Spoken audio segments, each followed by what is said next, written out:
والصلاة والسلام على سيد المرسلين أما بعد فأعوذ بالله من الشيطان الرجيم بسم الله الرحمن الرحيم الصلاة والسلام عليك يا رسول الله وعلى آلك وأصحابك يا حبيب الله الصلاة والسلام عليك يا نبي الله وعلى آلك وأصحابك يا نور اللہ۔ فرمان مصطفیٰ صلی اللہ تعالی علیہ وسلم ہے کہ جس نے مجھ پر ایک مرتبہ درود پاک پڑھا اللہ تبارک و تعالی اس پر 10 رحمتیں نازل فرماتا ہے۔ صلو علی الحبیب صلی اللہ تعالی علی محمد۔ دورہ میراث میں ہم اپنے اسلامی بھائیوں کو، اپنے ویورز کو خوش آمدید کہتے ہیں۔ آج الحمدللہ ہمارا جو دورہ میراث ہے اس کا سبق نمبر 9 یہ ہم پڑھیں گے۔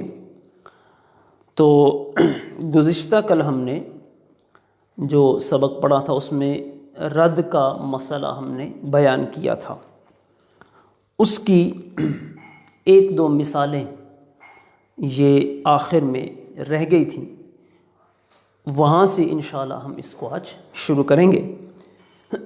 تو پہلی مثال یہاں میں نے لکھ دی ہے اور اس کا تعلق رد کی چوتھی قسم سے ہے۔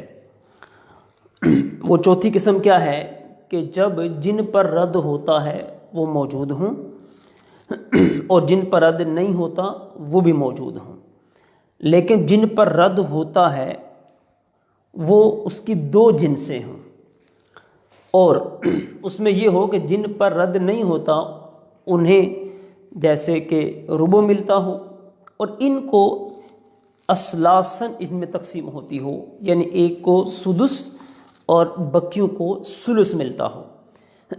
اور یہ اس مسئلے کی ایک ہی صورت ہے، اور اس کو حل کرنے کا طریقہ یہ ہے کہ جو پہلے اس فرد کا حصہ بنتا ہے اس میں سے وہ حصہ ان کو دیا جائے گا۔ اس سے پہلے ہم نے ایک چھوٹا اصول بیان کیا تھا کہ اگر جن پر رد نہیں ہوتا ان کی کوئی قسم ہو تو ان کے چھوٹے عدد سے ان کی تقسیم کی جائے گی، لیکن وہ قاعدہ یہاں کے لیے نہیں۔ یہاں دوسرا قاعدہ ہے کہ جہاں پر یہ مال ان میں اثلاثاً تقسیم ہو رہا ہو تو وہاں پر جو ان کا اصل حصہ ہے اسی میں سے دیا جائے گا۔ تو اب یہاں پر مسئلہ رد کو سامنے رکھتے ہوئے ہم نے اس مسئلے کو حل کرنا ہے۔ اس کا طریقہ کیا ہے کہ پہلے ہم نے اس فرد کا حصہ دیکھنا ہے کہ جس پر رد نہیں ہوتا۔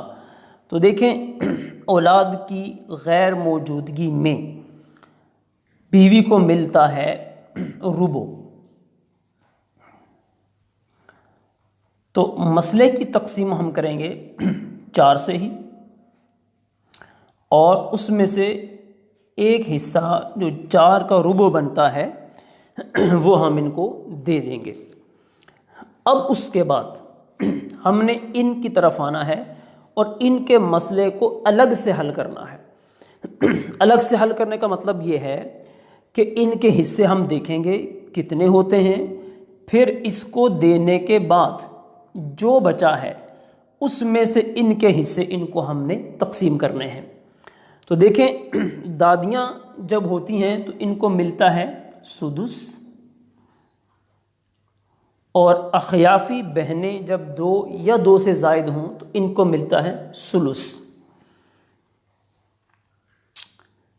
تو یہ دیکھیں، یہ اثلاثاً کی تقسیم ہے، یعنی سدس اس کو اور ثلث اس کو ملے گا۔ اب جب اس کو سدس دینا ہے تو سدس کا مطلب یہ ہوا کہ اس کو ملے گا 1 اور ان کو ملیں گے 2۔ تو جب ان کو 2 ملتے ہیں اس کو 1 ملنا ہے، کیونکہ ایسی صورت میں مسئلہ بننا چاہیے ان کا 6 کے ساتھ۔ تو جب 6 کے ساتھ مسئلہ بنے گا تو ان کو 6 میں سے ملے گا 1 اور اس کو ملیں گے 2، پھر اس کے بعد ان پر رد ہوگا۔ لیکن چونکہ مسئلہ رد میں کیا ہوتا ہے کہ دوبارہ حصہ نہیں تقسیم کیا جاتا، بلکہ وہی جو باقی ماندہ حصہ ہوتا ہے اسی کو ان میں دوبارہ سے رد کرنے کی بجائے پہلے سے ہی اس انداز میں تقسیم کی جاتی ہے کہ ان کو حصے برابر مل جائے۔ تو یہ دیکھیں یہاں باقی جو بچ رہا تھا وہ تھا 3، اور ان کے حصے بھی کتنے ہیں؟ 3، تو لہٰذا یہ حصے اس طور پر ان کے پورے ہو گئے۔ اب مسئلہ یہ ہے کہ یہاں حصہ ملا ہے دادی کو 1، اور یہ خود 4 ہیں۔ اب ہم نے ان کی آپس کی نسبت کو دیکھنا ہے، ان کی آپس کی نسبت کو دیکھیں گے، پھر اس کے بعد ان تینوں کی جو آپس کی نسبت ہے ہم نے پھر اس کو دیکھنا ہے۔ تو یہاں دیکھیں ان میں تو تقسیم برابر ہی ہے کیونکہ یہ بھی 1 ہے، تباین ہے، تو تباین کی صورت میں ہم مسئلے کو ویسے چھوڑ دیتے ہیں۔ 4 اور 1 میں بھی تباین ہے، لہٰذا یہ بھی ایسے رہے گا۔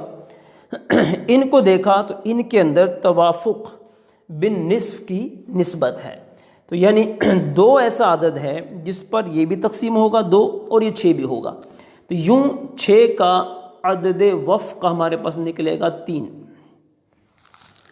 تو جب یہ عدد وفق اس کا نکل آیا، اب ہمارے پاس جو اعداد رؤوس بچے ہیں وہ بچے ہیں 1، 4 اور 3۔